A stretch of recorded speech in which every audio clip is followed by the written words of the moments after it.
Hey there, and welcome to Darkness Dissected. There is a place in Cape Town that many believe is the most haunted location in the whole of South Africa. A place where the dead still wonders and the living are often left shocked or afraid by what they witness. Today, Dissectors, we're going to delve into the dark history and hauntings at the Castle of Good Hope. The original fortress was built of clay and timber in 1652 by merchant Jan van Riebeek.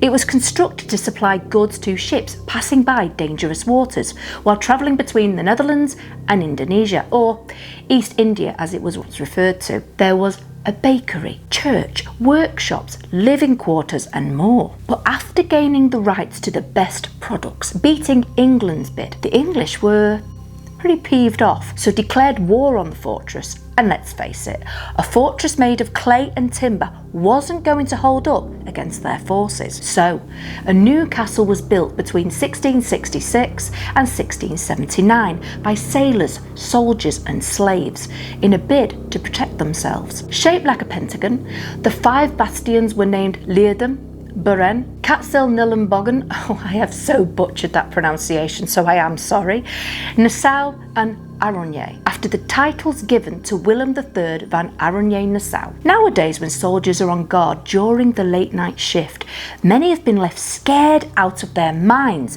by the sound of screaming, footsteps and strange whispering voices. But even more terrifying is the 2-metre high figure that has been seen standing on the castle's battlements before jumping to its demise. People have looked over the wall to see what happens to the figure, and it's said that before it hits the ground, it simply vanishes. This same figure has also been seen by visitors in the street staring down at them from above. It sounds like this poor soul couldn't take his time at the castle anymore, but unfortunately has been trapped in a sort of loop, dying over and over again. But he's not alone haunting this general area either.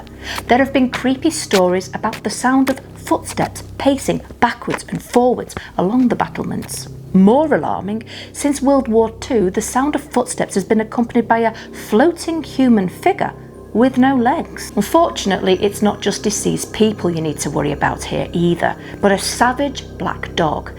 This poor creature is haunting the grounds of the castle and will lunge at people who it feels threatened by before disappearing. The bell tower was constructed in 1684, and the bell, which still hangs to this day, was made in Amsterdam in 1697, and it's weighty to say the least at 300 kilograms. In its time of operation, the bell was used to not only alert people to the time of day, but also as a warning of any dangers. The chimes of the bell could also be heard for miles around, which warned the incoming threat that the fortress was aware of them. After centuries of operation, the bell was bricked up, but it didn't stay quiet.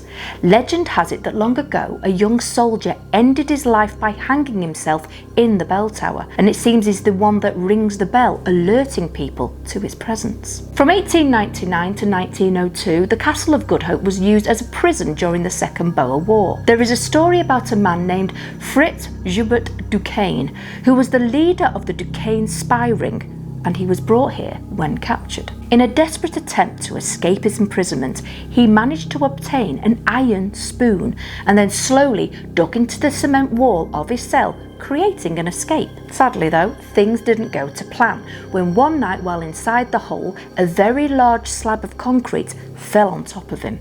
He narrowly escaped death when the guard found him the following morning unconscious. But one cell was worse than all the others. Named Donkergat, or Dark Hole, due to it having no windows, it didn't just house prisoners, it was also the torture chamber. Can you imagine being locked in there, knowing what was to come, and would it lead to execution? But more alarming is the dark shadow figures that have been spotted in this area, along with the sounds of moaning.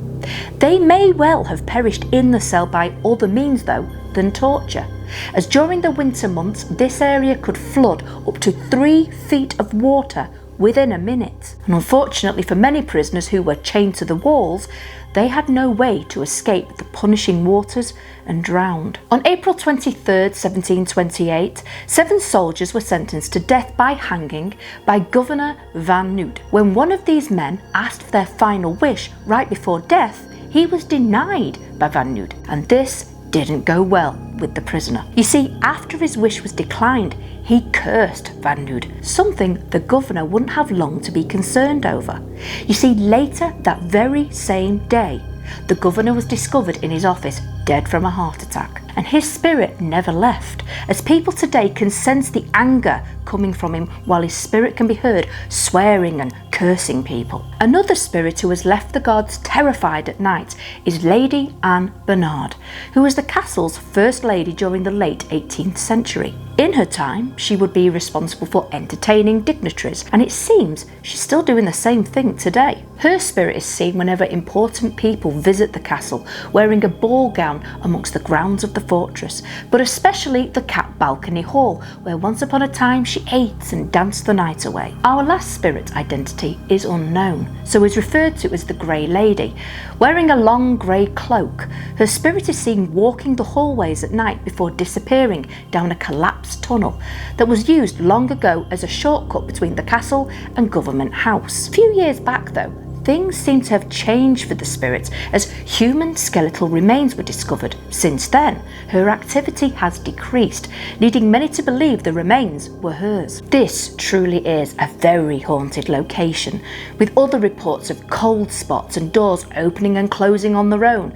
The castle's dark past certainly does seem to contribute to the majority of it. Today, it's the oldest existing building in South Africa and the most preserved example of a Dutch East India Company fortress. It even houses the Castle Military Museum along with ceremonial facilities for the traditional Cape regiments. So dissectors, what do you think of this haunted location?